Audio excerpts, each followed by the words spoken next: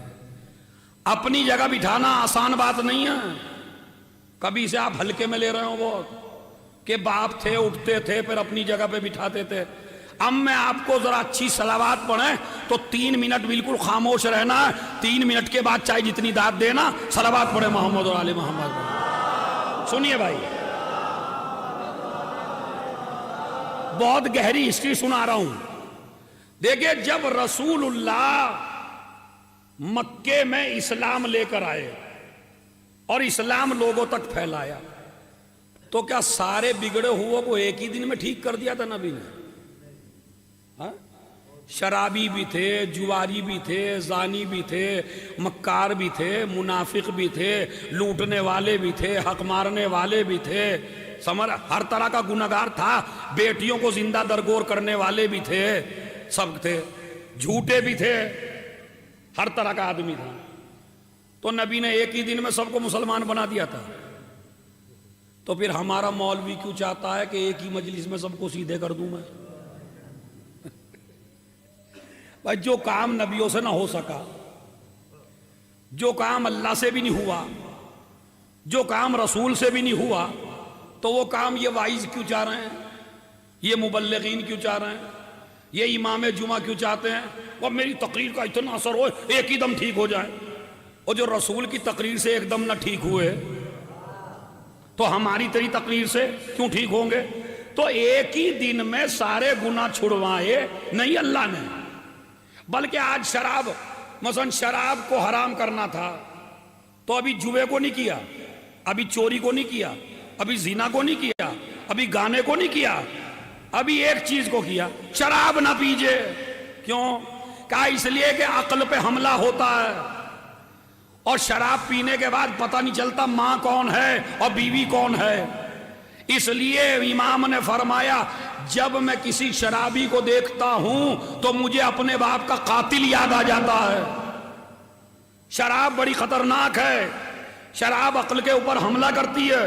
شراب کے بعد پتہ نہیں چلتا میں کر کیا رہا ہوں.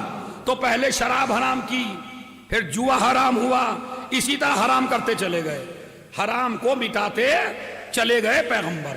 اب ذرا یہاں سے میری تاریخ, اب کبھی تو بیٹا مسلمان ہو گیا جی, مطلب بیٹا مسلمان ہو گیا, نبی کی خدمت میں آئے, یا رسول اللہ میں مسلمان, میرا ماں باپ کافر, میں کیا کروں, ماں باپ کے پاس رہوں یا تمہارے پاس آ جاؤں؟ نبی کہتے تھے نہیں, اپنے ماں باپ کے پاس جاؤ. اور یہ جملے کو ضائع نہ کرنا عزیزو, اپنے ماں باپ کے پاس جاؤ. جتنی خدمت پہلے کرتے تھے اس سے زیادہ ماں باپ کی خدمت کرو تاکہ تیرے کردار کو دیکھ کے وہ بھی مسلمان ہو جائے. ورنہ اچھا باپ, کبھی کبھی باپ مسلمان ہو گیا, کہنے لگے یا رسول اللہ میری اولاد کافر ہے, میں کیا کروں؟ کہا نہیں, اولاد کے پاس جاؤ. تو باپ کو بھیجا اولاد کے پاس, اولاد کو بھیجا باپ کے پاس. بھائی آ گیا, میرے سارے بھائی کافر ہیں, میں اکیلا بھائی مسلمان. کہا نہیں, اپنے بھائیوں میں جاؤ, مل جل کے رہو, اچھا کردار پیش کرو تاکہ تمہارے کردار کو دیکھ کے وہ بھی مسلمان ہو جائیں. سارے رشتوں میں ایسا ہی کرتے تھے, بس ایک رشتہ تھا جس میں جدائی کراتے تھے. بیوی مسلمان ہو گئی, شوہر کافر ہے. خدا کی قسم میں گارنٹی سے کہہ رہا ہوں, پورے سال اس طرح کی ہسٹری نہیں سنی ہوگی آپ نے. اب میں دعویٰ کر رہا ہوں تو کوئی نہ کوئی تو دم ہے اس میں, تبھی تو بول رہا ہوں میں, ورنہ میں ہوا میں نہیں بولتا ہوں. جملہ سنیے کیا ہے. بیوی مسلمان ہوتی تھی تو کہتے تھے گھر چھوڑ دے اپنے شوہر کا. کافر کے لیے مسلمان عورت جائز نہیں ہے. ارے بھائی میں نے تو دے دیا جو جملہ دینا تھا. کافر کے نیچے مسلمان عورت جائز نہیں. باپ کو نہیں جدا کرتے تھے, بیٹے کو نہیں جدا کرتے تھے, بھائیوں کو نہیں جدا کرتے تھے, رشتہ داروں کو جدا نہیں کرتے تھے. لیکن اگر عورت مسلمان ہو جائے تو اسے شوہر سے الگ کرا دیتے تھے کہ مسلمان عورت کسی کافر کے پاس نہیں رہ سکتی, مسلمان عورت کسی کافر کے پاس نہیں رہ سکتی. ایک ایک آدمی مسلمان عورت کسی کافر کے انڈر نہیں رہ سکتی تھی. سارے مکے میں ساری مسلمان عورتوں کو الگ کروا دیا کافر شوہر سے.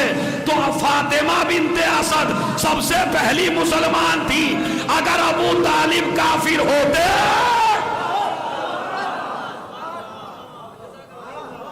صلوات پڑھنے محمد و آل محمد پڑھ.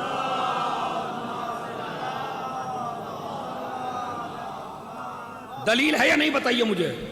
اور یہ میری دلیل نہیں ہے، یہ چوتھے امام سے جب کسی نے پوچھا تمہارا دادا کافر تھا، تو چوتھے امام نے قرآن کی آیت پڑھی کہ مسلمان عورت کسی کافر کے ماتحت نہیں رہ سکتی، اور سب نے لکھا کہ میری دادی سب سے پہلی مسلمان تھی. تو اگر میرا دادا کافر تھا تو رسول پہ واجب تھا دونوں کے درمیان جدائی کرا دینا، لیکن میرا دادا ہمیشہ میری دادی کے ساتھ رہا، اور اس زمانے کے کافروں نے بھی اعتراض نہیں کیا. ورنہ جس کافر کو الگ کیا تھا وہ تو کہتا ہمیں تو اپنی بیوی سے الگ قرار نہ دیا، تیرا چچا بھی تو کافر ہے. نہیں الگ کیا. اب سنیے، اسی میں جس کو عشق کا بھوت سوار ہو، کبھی کبھی ہمارے جوان لڑکے کو بھی تو بھوت سوار ہوتا ہے، عشق ہو جاتا ہے، اسے محبت ہو جاتی ہے. اور جب مولوی یا رشتہ دار سمجھاتے ہیں اجی محبت میں کچھ نہیں دکھائی دیتا، محبت میں کچھ نہیں دکھائی دیتا، لڑکی ہے مسلمان لڑکا کافر، نکاح نہیں ہے، نکاح ہی جائز نہیں ہے. یا تو کافر بن جا یا اسے مسلمان بنا لے. اسلام ایسے رشتے کو قبول کہ تو اپنے مذہب پہ رہو اور میں اپنے مذہب پہ رہوں، اسلام ایسے رشتے کو قبول. تو یہ جو عشق کے مریض ہیں ذرا سن لیں غور سے، کہیں ایسا نہ ہو کہیں چکر وکر میں پھنس جائیں اور پھر الٹا ہو جائے، نسلیں بھی حرام کی ہوں اور ٹھیک سے نہ ہو. تو کیا ہے کہ قانون ہے کہ عورت مسلمان ہو تو شوہر کافر نہیں ہوتا. اب میں سناتا ہوں آپ کو، سنیے. ابو سفیان کافر تھا، معاویہ بھی کافر تھا، اس کی بیٹی مسلمان ہو گئی ابو سفیان کی. اس کا نام تھا ام حبیبہ. ذرا نام بتائیے، زور سے بولیے بھائی، چونکہ مجلس تھوڑی سی میں نے کہا تاریخی ہے. کیا نام تھا اس لڑکی کا؟ ام حبیبہ. باپ کا نام کیا تھا اس کے؟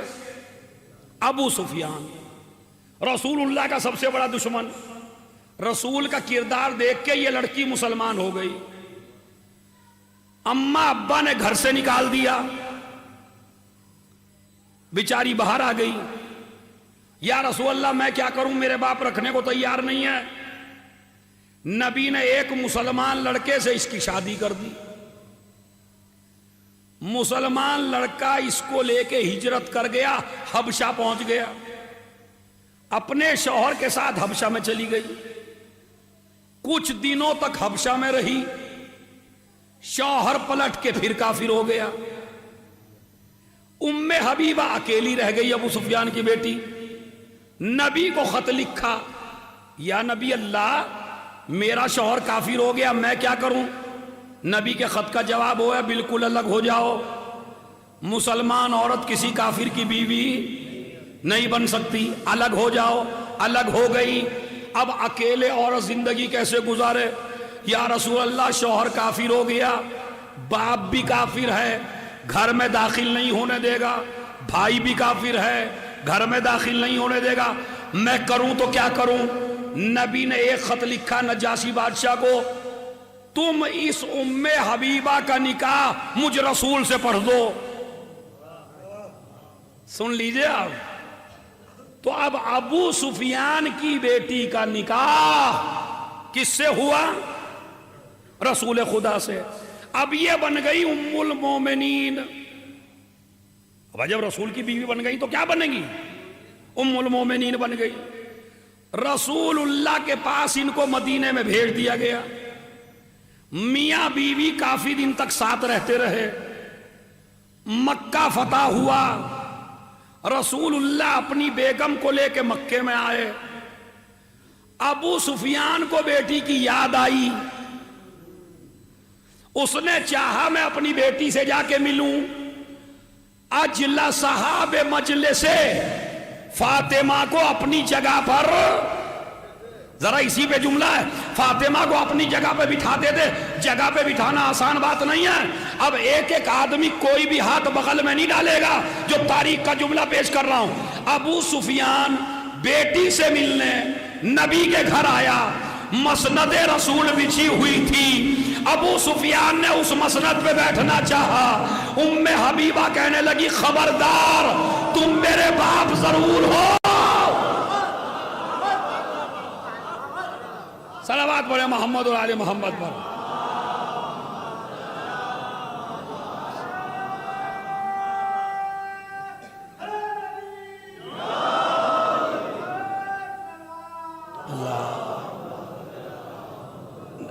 نہیں، جتنا مجمع بیٹھا ہے سارا میرے ساتھ ہونا چاہیے۔ جو جملہ میرا جملہ نہیں ہے، میری تو محنت ہے کہ میں کتابوں سے تلاش کر کے آیا ہوں۔ تاریخ طبری، امام طبری نے لکھا اپنی کتاب تاریخ طبری میں، جیسے ہی باپ نے بیٹھنا چاہا، بیٹی نے مسند کو سمیٹا، اور سمیٹ کے جملہ کا قیامت تک داد دیتے رہیں گے امام طبری کو جو جملہ لکھ گیا، کیفا اجعل الرجس علی فراش طاہر، میں کسی نجس آدمی کو رسول کی جگہ پر، ارے اب تک جس کا ہاتھ نہیں اٹھا وہ اٹھا لے، کم سے کم رسول کی زوجہ نے یہ اعلان کر دیا کہ نبی کی جگہ پر پاک ہی بیٹھ سکتا ہے، کوئی نجس آدمی۔ صلوات بھیجو محمد علیہ۔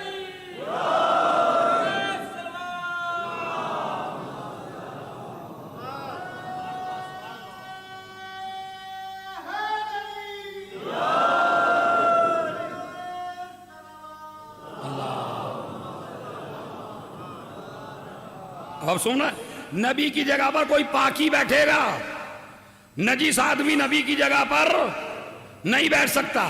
اب آئیے فاطمہ کتنی عظیم ہے، اجلسہا بمجلس، نبی فاطمہ کو اپنی جگہ پر بٹھاتے تھے، خالی بٹھاتے نہیں تھے، بوسہ لیتے تھے گلے کا۔ ارے یہ بھی کمال ہے خدا کی قسم، بوسہ لیتے تھے۔ پھر اہل سنت کی 50 کتابوں سے حدیث نقل کر رہا ہوں، یہ عزاداری میری پہچان، اگر تمہیں کوئی کمنٹس میں لکھ کے حوالے تو مجھ سے پوچھ کے ڈال دینا۔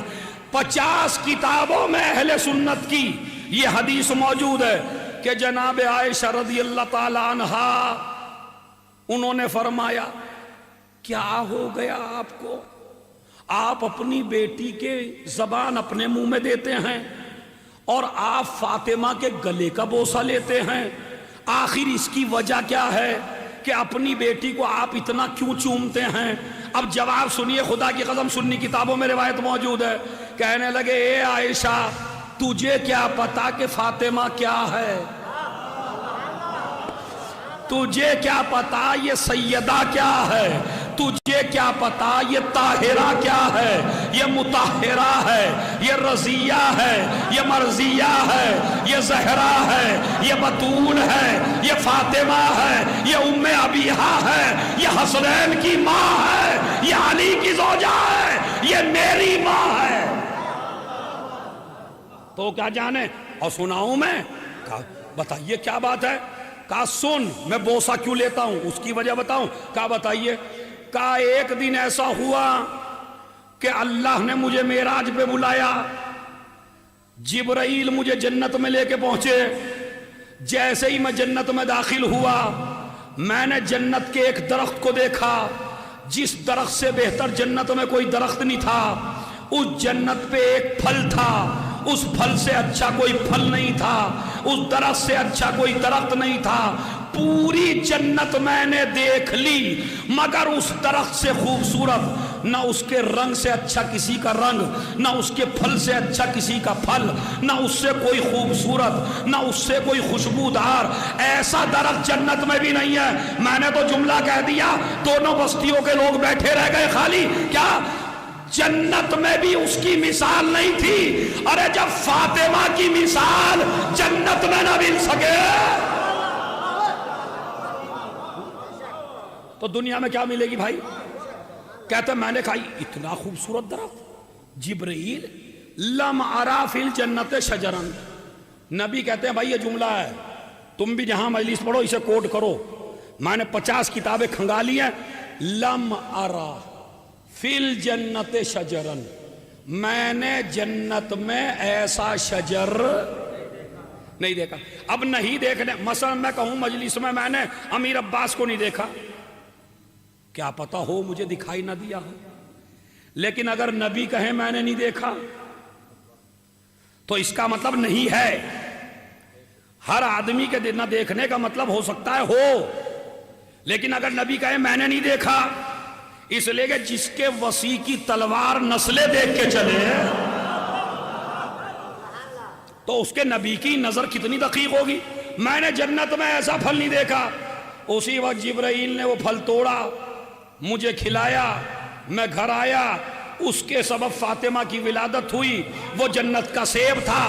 واقعہ پڑھ دیا میں نے، وہ جو جہاں جہاں تک آدمی ہے، وہ عالم اہل سنت مستدرک الصحیحین میں، مسند احمد ابن حنبل میں، فرائض الصمتین میں، ینابی المودت میں، ان 4 کتابوں میں یہ حدیث موجود ہے کہ نبی نے فرمایا کہ اے عائشہ، اے عائشہ، اندما اشتقتو الى رائحت الجنہ شممتو رقبت فاطمہ، اس وقت سے لے کے آج تک جب بھی میں جنت کا مشتاق ہوتا ہوں فاطمہ کے گلے کا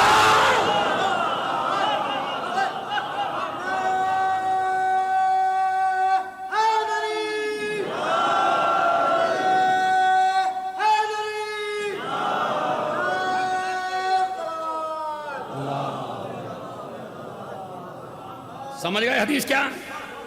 جب بھی میں دیکھیں، غور کریے، تھوڑا سا باریک بات ہے، جب بھی میں جنت کا مشتاق ہوتا ہوں تو کیا کرتا ہوں؟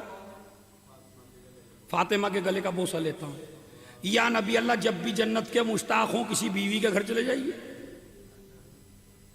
آپ کے تو کئی بیگمات ہیں، وہاں چلے جائیے، کسی صحابی کے چلے جائیے، اچھا کہیں نہ جائیے، خود جنت میں چلے جائیے نا۔ اور بھائی ہمارے نبی کے لیے کوئی بعید ہے کہ جوانوں ذرا زور سے بولنا، ہمارے نبی کے لیے کوئی بعید ہے جنت میں جانا؟ تو جو نبی ڈائریکٹ جنت میں جا سکتا ہے وہ دروازہ فاطمہ پہ کیوں آ رہا ہے؟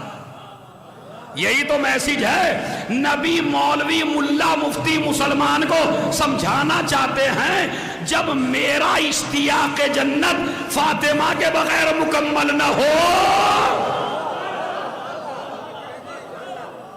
یہ نبی دروازے پہ نہیں آ رہے ہیں، مسلمان کو جنت کا راستہ دکھا رہے ہیں۔ ڈائریکٹ جنت میں جانے کی کوشش نہ کرنا جب تک فاطمہ راضی نہ ہو۔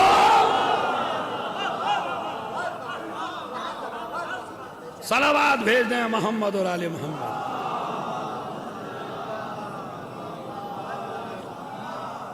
بی بی دروازے فاطمہ پہ جاتے تھے، گلے کا کیا کرتے تھے؟ بوسہ لیتے تھے، اپنی جگہ پر بٹھاتے تھے، یہ احترام تھا۔ کئی بار ایسا ہوتا تھا، اور پھر تعلیم بھی کیسے دی تھی؟ یہ آج کی مجلس سے ہر باپ کو چاہیے مجلس سن کے داد دے کے گھر نہ جائے خالی، بلکہ مجلس سے کوئی سبق بھی لے کے جائے۔ نبی نے اپنی بیٹی کو تعلیم بھی کیا دی تھی وہ سنیے، خدا کی قسم۔ ہر بچی کو عادت ہوتی ہے زیور پہننے کی۔ ایک کچھ عورتوں نے زہرا کو اپنی شادی میں بلایا، مدینے میں نہیں مکے میں، خدیجہ زندہ تھی، خدیجہ کو دعوت نامہ دیا، ہمارے یہاں شادی میں آئیے۔ جناب خدیجہ بیٹھی ہیں اور کہتی ہیں ہائے اللہ، جتنا بھی زیور تھا سارے راہ خدا میں دے دیا، ساری عورتیں زیور پہن کے آئیں گی، میرے پاس تو ایک ہار بھی نہیں بچا۔ پھر رسول سے کہنے لگی یا رسول اللہ افسوس اس کا نہیں ہے کہ میرے پاس ہار نہیں ہے، افسوس اس کا کہ میری بچی کے پاس بھی ایک ہار نہیں بچا۔ بس آپ کو افسوس ہوا ہوگا روایت سن کے، مگر زہرا نے ایسا جواب دیا کہ قیامت تک کسی کو افسوس نہیں ہوگا۔ جیسے ہی ماں کا چہرہ لٹکا ہوا دیکھا، ماں کہتی ہے میری بچی پہ بھی زیور نہیں ہے، پتا کہ اماں افسوس کیوں کرتی ہو؟ مجھے بھی افسوس ہوگا اس آدمی پہ جو نہ بولا۔ کیا کہتی ہیں؟ اماں افسوس کیوں کرتی ہو؟ کیا میرے بابا کی حدیث نہیں سنی کہ عورت کا زیور اس کا کردار ہے؟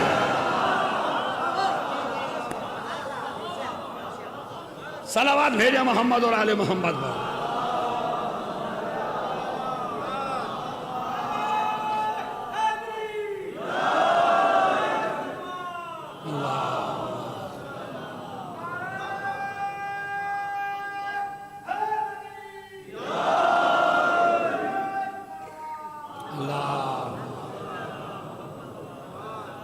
عورت کا اصلی زیور، زور سے بولیے، عورت کا اصلی زیور کیا ہے؟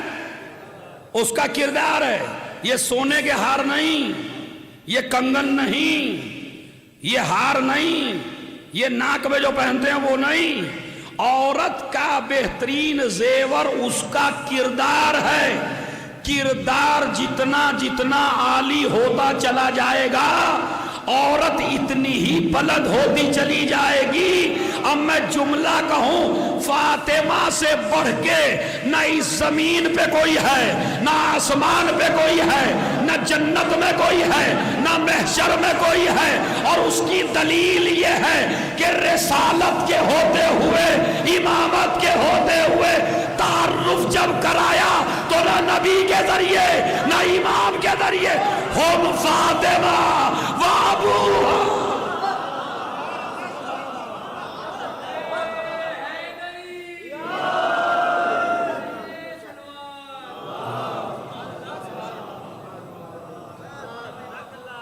یہ جو میری ماں بہنیں بیٹھی ہیں، ان کی شکایت تھی اللہ سے، پروردگار عورت کو تو نے نبی نہیں بنایا، عورت کو تو نے رسول نہیں بنایا، عورت کو تو نے امام نہیں بنایا۔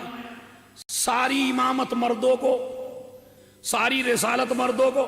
آپ نے سنا کوئی عورت نبی ہے، کوئی عورت امام ہے، کوئی عورت رسول ہے؟ تو اعتراض تو ان کا اپنی جگہ پہ صحیح ہے نا۔ کیا ہمیں ہدایت کی ضرورت نہیں تھی؟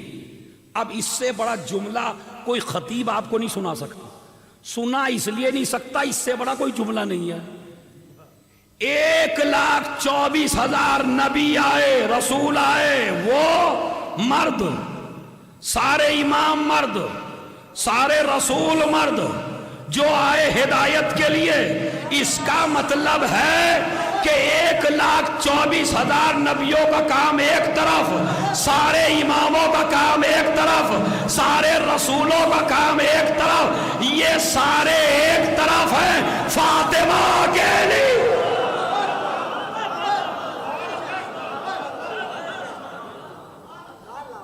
صلوات پڑھ دیں محمد اور آل محمد۔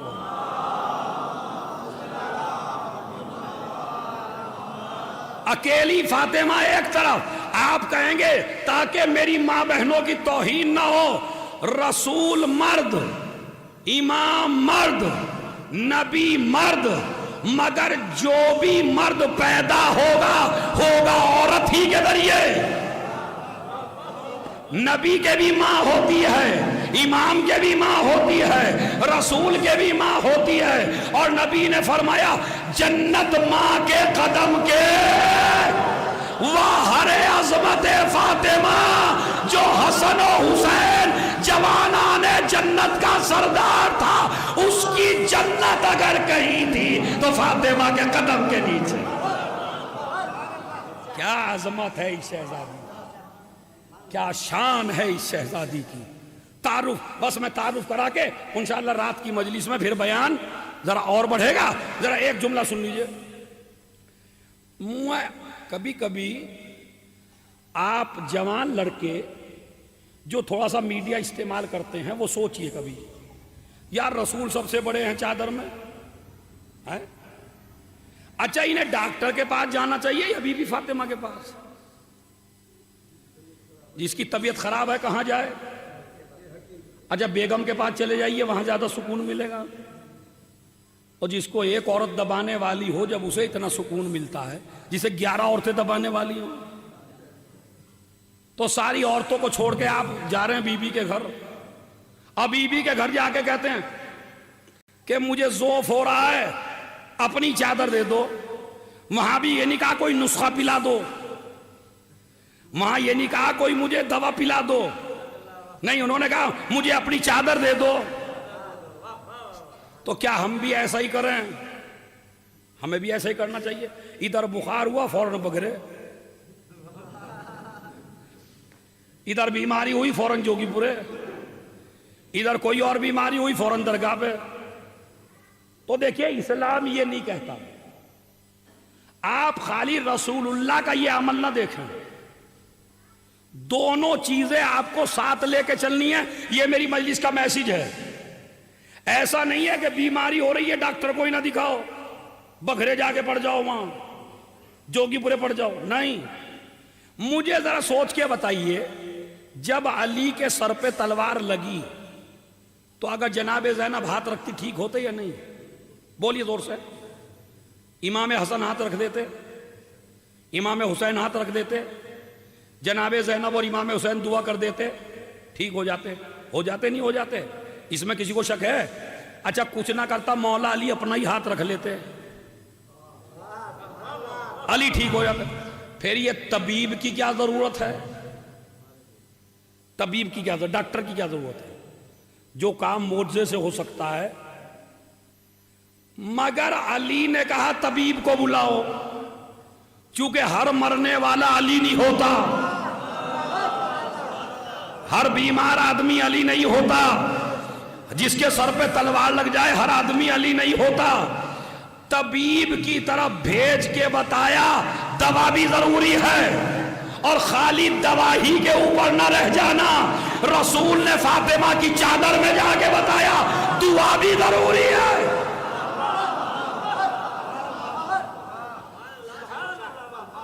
تو علاج بھی کرنا ہے اور دعا بھی کرنا ہے۔ آ گئے، میں آپ کو بالکل حدیث قصہ میرا موضوع نہیں ہے، نہ مجھے اس پہ پڑھنا ہے، مجھے تو خالی اپنی ایک بات کمپلیٹ کر کے مجلس تمام کر دینی ہے۔ مجھے تھکن ہو رہی ہے، ذوف ہو رہا ہے، وہ ساری مجلسیں تو آپ سنتے رہتے ہیں، سنے سنائے لوگ ہیں، مجھے نہیں پڑھنا۔ میں تو خالی اتنا پوچھنا چاہتا ہوں۔ ادھر حسن آ گئے،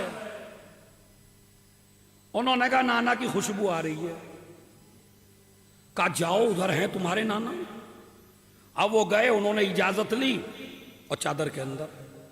مجھے بتائیے جب رسول پریشان ہیں تو زہرا کو کیا کہنا چاہیے؟ بیٹا بابا کے سر میں درد ہے، یا بابا تھوڑا کمزوری محسوس کر رہے ہیں، سو رہے ہیں، بیٹا تم اس کمرے میں بیٹھ جاؤ، باہر بیٹھ جاؤ۔ ہوتا نہیں ہوتا جب تمہاری لڑکی کا باپ آتا ہے گھر پہ، یا دادا لیٹے ہو یا پردادا لیٹے ہو، تو کیا کہتے ہیں بچوں سے؟ بچوں کو الگ رکھو،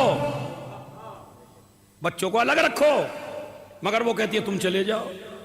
اجا رسول بھی نہیں کہتے تم چلے جاؤ، وہ بھی کہتے تم بھی میرے پاس آ جاؤ۔ حسین آ کے سلام کرے، کہا تم بھی میرے پاس آ جاؤ۔ علی کہا تم بھی میرے پاس آ جاؤ۔ زہرا کہا تم بھی میرے پاس آ جاؤ۔ نبی نے بتا دیا اگر میرا سکون چاہتے ہو تو انہیں مجھ سے الگ نہ کرنا۔ ارے بھائی خدا کی قسم بڑا جملہ ہے، انہیں مجھ سے الگ نہ کرنا، جو انہیں مجھ سے الگ کر دے نہ وہ کل مسلمان تھا۔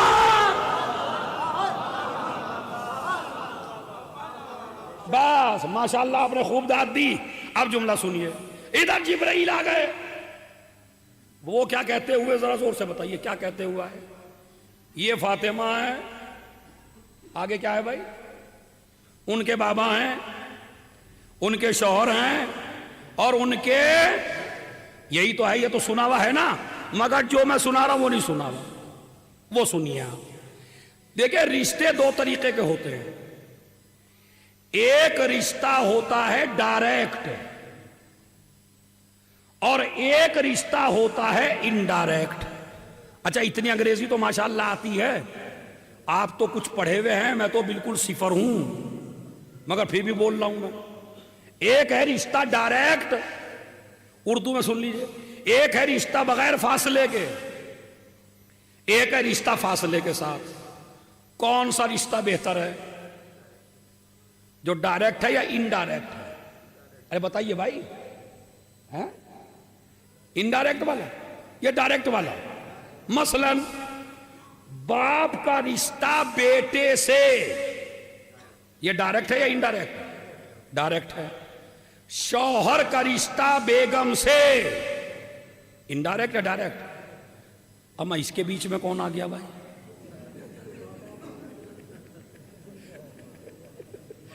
الٹا ہو گیا کام ہے. صلوات پڑھے محمد علیہ.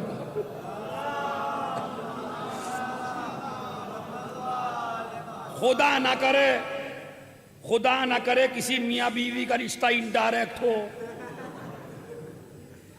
ورنہ میاں یہ جو انڈائریکٹ ہے یہ تو پریشانی کھڑی کر دے گا. ساری طلاقیں اسی وجہ سے تو ہوتی ہیں کہ ان کے بیچ میں کوئی آ جاتا ہے, ہوتا نہیں ہوتا. تو شوہر کا رشتہ بیوی سے ڈائریکٹ, بیٹے کا رشتہ باپ سے ڈائریکٹ, اولاد کا رشتہ ماں سے ڈائریکٹ, داماد کا رشتہ سسر سے انڈائریکٹ. اس لیے کہ اگر ان کی بیٹی نہ آتی تو سسر محترم, اچھا سسر کے نام پہ سب کی گردن ہل رہی ماشاءاللہ, پتہ نہیں کیا چیز ہے یہاں. خیر صلوات پڑھے محمد اور آل محمد پر. خوش ہیں بعض لوگ بہت. تو بھائی تمہارے سسر سے تمہارا رشتہ انڈائریکٹ ہے, اور تمہارے باپ سے تمہارا رشتہ ڈائریکٹ ہے. تو پہلے یہ رشتہ ٹھیک کرو,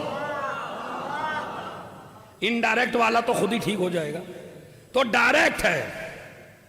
اب اس میں دیکھیے ان پانچوں میں کہ کس کا رشتہ کس سے ڈائریکٹ ہے کس سے انڈائریکٹ ہے.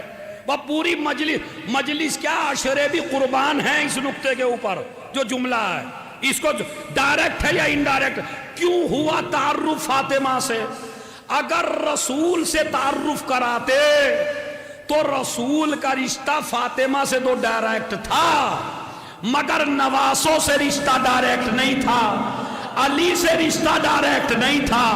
اگر تعارف کراتے علی سے تو علی کا رشتہ فاطمہ سے ڈائریکٹ تھا, بچوں سے ڈائریکٹ تھا, مگر رسول اللہ سے ڈائریکٹ نہیں تھا. اگر تعارف کراتے حسن و حسین سے, حسن و حسین کا رشتہ ماں باپ سے ڈائریکٹ تھا, نانا سے انڈائریکٹ تھا. اللہ نے دیکھا چادر کے اندر کون سا ایسا رشتہ ہے کہ جس کو جدھر سے بھی دیکھو سب سے رشتہ ڈائریکٹ نظر آئے, تو کہا وہ ہے فاطمہ. باپ سے بھی ڈائریکٹ, شوہر سے بھی ڈائریکٹ, بچوں سے.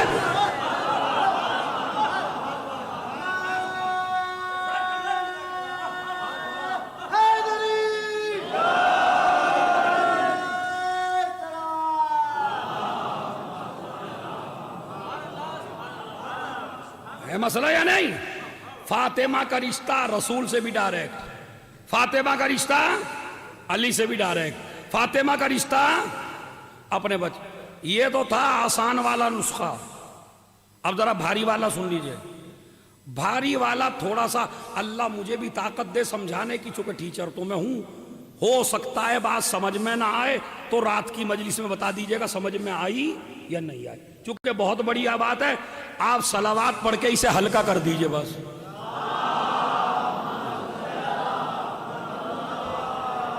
آخری جملہ, اس کے بعد زحمت تمام. دیکھیے تھوڑی سی بھاری ہے, ایک دفعہ صلوات اور پڑھ دیجئے محمد اور آل محمد.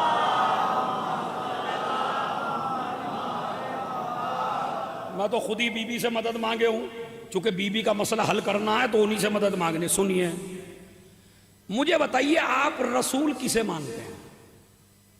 گنہگار کو یا معصوم کو؟ زور سے بولیے. اگر کوئی رسول گناہ کرے گا آپ اسے رسول مانیں گے؟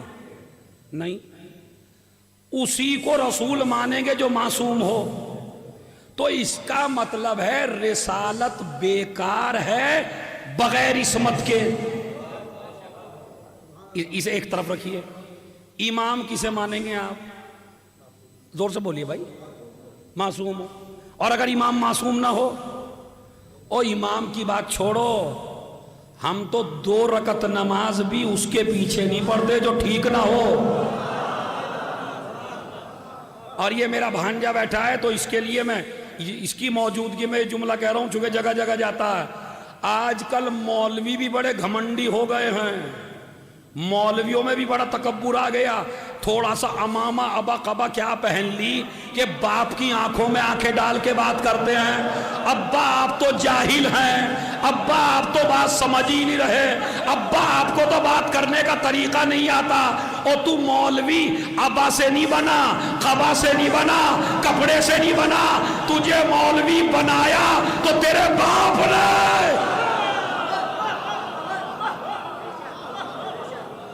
آپ کہیں گے مولوی عزادار نے ہوا میں نہیں کہہ رہا ہوں، شرط ہے امام جماعت کی کہ اس کے پیچھے نماز پڑھنا جو حلال زادہ ہو، حرام زادے کے پیچھے۔ اب مجھے کہنے ہی دو میاں یہ جملہ، جب 2 رکعت کی نماز میں بھی ہم کسی حرامی کے پیچھے نہیں چلتے تو پورے دین میں۔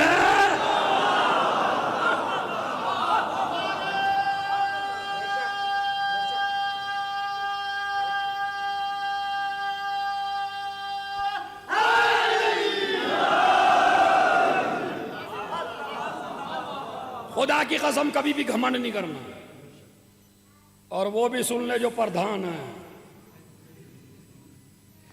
سمجھ رہے؟ یہ پردھانی، یہ ایم ایل اے، یہ گورنر، یہ 1 لاکھ کمانے والا، یہ 3-4 لاکھ کی جاب کرنے والا کبھی دولت کے گھمنڈ میں نہ کہے مجھے باپ سے مجھے آپ نے دیا ہی کیا ہے۔ آج تک ہے، آج کل ہر بستی میں ایسے ملون پیدا ہو گئے ہیں کہ وہ ابا سے ہی لڑ رہے ہیں، اور ان کی تعریف ہو رہی ہے مجلس میں، وہ بڑے اچھے ہیں، چندہ بہت دیتے ہیں، یہ بڑا چندہ دیتا ہے، ماتم کرواتا ہے، فلاں کرواتا ہے، فلاں کرواتا ہے۔ اب جو بستی میں پہنچے کہا مولانا ہیں تو اچھے مگر ابا سے نہیں بنتی، ابا سے بڑا جھگڑا رہتا ہے، ابا کی بات نہیں سنتے۔ میں آپ کو نصیحت کر رہا ہوں، ایسے لڑکے سے نہ دوستی کرو، نہ کاروبار کرو، نہ اس سے تعلقات بڑھاؤ، اس لیے کہ جو ملون اپنے باپ کا نہ ہو سکے وہ تمہارا بھی ہونے والا۔ کل کو تمہیں کون سا چونا لگا دے گا کچھ پتا نہیں ہے، ہاں وہ جو اسی کا نہ ہو سکا۔ اللہ کہتا ہے جو اپنے ماں باپ کا نہیں ہو سکا وہ ہمارا نہیں ہو۔ بہت بڑا جملہ ہے، میں رات کی مجلس میں کہنا چاہتا تھا لیکن بی بی چاہتی ہے میں کہوں۔ اللہ بھی کہتا ہے جو ماں باپ کا نہیں ہو سکا وہ ہمارا نہیں ہو سکتا۔ کیوں؟ اس لیے کہ ماں باپ کھلاتے ہوئے نظر آتے ہیں، ماں باپ پلاتے ہوئے نظر آتے ہیں، ماں باپ گود میں لیتے نظر آتے ہیں۔ اللہ نہ کھلاتے نظر آتا نہ گود میں لیتا نظر آتا۔ جب یہ ملون ان کا نہ ہو سکا جو دکھائی دے رہے ہیں تو اس کا کیا ہوگا؟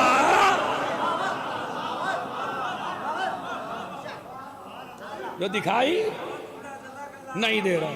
تو کبھی بھی جوانوں یہ بات یاد رکھیے، ماں باپ کا مقابلہ کبھی نہ کرنا، اور اگر کسی نے کیا ہو تو وہ آج کی مجلس کے بعد ان سے معافی مانگے۔ لیکن نہ نماز قبول ہے، نہ روزہ قبول ہے، نہ حج قبول ہے، نہ عزاداری قبول ہے، نہ ماتمداری قبول ہے، نہ یہ ایام فاطمیہ قبول ہے، نہ یہ تبرک بانٹنا قبول ہے، کوئی شے قبول نہیں ہے اگر آپ سے تمہاری جنت ناراض ہو جائے۔ میں نے تو بڑا خوبصورت جملہ کہا بھیا، ماں نہیں ہے تمہاری جنت ہے، باپ نہیں ہے جنت کی مہر ہے۔ ماں جنت ہے تو باپ جنت کی مہر ہے۔ یہ 2 خانہ کعبہ ہیں، جو اللہ نے تمہارے گھر میں پیدا کیا ہے۔ عزیزو یاد رکھیے، تو رسول مانیں گے کسے؟ جو معصوم ہو۔ امام مانیں گے کسے؟ بس میں نے پڑھ دیا، اتنا جملہ یاد رکھیے، رسالت نہیں ہوگی جب تک عصمت نہ ہو، امامت بھی نہیں چلے گی جب تک عصمت نہ ہو۔ علی ہیں امامت کے وارث، رسول ہیں رسالت کے وارث، فاطمہ ہیں عصمت کی وارث۔ اب سمجھے فاطمہ سے تعارف کیوں ہوا؟ اگر عصمت امامت سے نکل جائے تو امامت بیکار، رسالت سے نکل جائے تو رسالت بیکار، اس لیے کہا یہ فاطمہ ہے۔ عصمت کے بغیر کسی کا کام چلنے والا نہیں ہے۔ یہ ہے فاطمہ، رضیہ فاطمہ، بطول فاطمہ، طاہرہ فاطمہ، زکیہ فاطمہ۔ مگر اس فاطمہ کو کتنا ستایا، کتنا ستایا۔ ایک روایت سن لیجئے، باقی مصائب رات میں۔ بلال نے مدینہ چھوڑ دیا ہے اور بلال شام جا کے رہنے لگا ہے۔ ایک دن رسول کو خواب میں دیکھا بلال نے کہ رسول آئے اور خواب میں آ کے کہا، بلال سب نے تو میری فاطمہ کو چھوڑا تھا، تم نے بھی میری فاطمہ کو چھوڑ دیا۔ بلال میرے چھوٹے چھوٹے بچے تجھے یاد کرتے ہیں۔ اب بلال کا جواب سنیے۔ بلال کہتا ہے، یا رسول اللہ، جس دروازے پہ میں نے آپ کو سلام کرتے ہوئے دیکھا، اسی دروازے کو میں نے فاطمہ کے پہلو پہ گرتا ہوا دیکھا۔ یا رسول اللہ، میں کیسے برداشت کرتا کہ میرے سامنے فاطمہ کو زخمی کر دیا جائے؟ یا رسول اللہ، میری آنکھوں سے یہ منظر نہیں دیکھا گیا۔ نہیں بلال، تمہیں میری فاطمہ یاد کر رہی ہے۔ بلال نے سامان سفر باندھا، مدینے کا رخ کیا۔ مدینے میں جا کے کسی نے خبر کر دی بلال آیا ہے۔ مرد نکل آئے، عورتیں نکل آئیں، بچے نکل آئے۔ ہر آدمی احترام کر رہا ہے بلال کا۔ ہر آدمی کہتا ہے مؤذن رسول آ گیا۔ شور گریہ بلند ہو گیا۔ ہر آدمی کہتا ہے بلال میرے گھر چل، بلال میرے گھر چل۔ اس احترام کو دیکھ کے فاطمہ کے دل پہ بڑا احساس ہوا، بابا آپ کے مؤذن کا اتنا احترام ہے اور آپ کی بیٹی کو کوئی پوچھنے والا نہیں ہے۔ بلال سے ہر آدمی کہتا ہے میرے گھر چلو، بلال کہتا ہے مجھے کسی کے نہیں جانا، مجھے تو فاطمہ کے دروازے پہ جانا ہے۔ فاطمہ کے دروازے پہ پہنچے، سلام کیا، عصا کا سہارا لے کے بی بی دروازے پہ آئی۔ ایک جملہ کا، بلال سب نے چھوڑا تھا، تم نے بھی چھوڑ دیا بلال۔ کہا شہزادی مجھ سے وہ منظر دیکھا نہ گیا۔ عزیزو آپ جوان ہیں، ذرا اس جملے کو سنیے گا غور سے۔ کہتے ہیں کہ مجھ سے وہ منظر نہیں دیکھا گیا بی بی۔ کہا بلال تجھے میرے حسن و حسین یاد کرتے ہیں؟ بلال ہمارا اس مدینے میں کوئی نہیں رہا۔ بلال آج علی کی حالت یہ ہے کہ لوگ علی کے سلام کا جواب نہیں دیتے۔ ارے میرے شوہر کو مظلوم کر دیا گیا، ارے بلال میرا حق چھین لیا گیا، ارے بلال میری توہین کر کے مجھے نکالا گیا۔ ابھی بیان کر رہی تھی، کہنے لگی بلال میری یہ خواہش ہے۔ کہ کیا؟ کہ ایک مرتبہ اذان کہہ دے۔ خدا کی قسم خوب روئیں گے، ذرا سنیے، پہلے سن لیجئے روایت۔ بلال ایک دفعہ اذان کہتے ہیں۔ بلال کہتا ہے شہزادی میں نے قسم کھائی ہے کہ میں رسول کے بعد اذان نہیں کھاؤں۔ میری بی بی کہتی ہے بلال تجھے میرے حق کی قسم تجھے اذان کہنی پڑے گی۔ وہ کہتا نہیں۔ کہا تجھے فاطمہ کی قسم۔ جیسے ہی فاطمہ نے اپنی قسم دی، ایک مرتبہ گلدستہ اذان پہ پہنچا،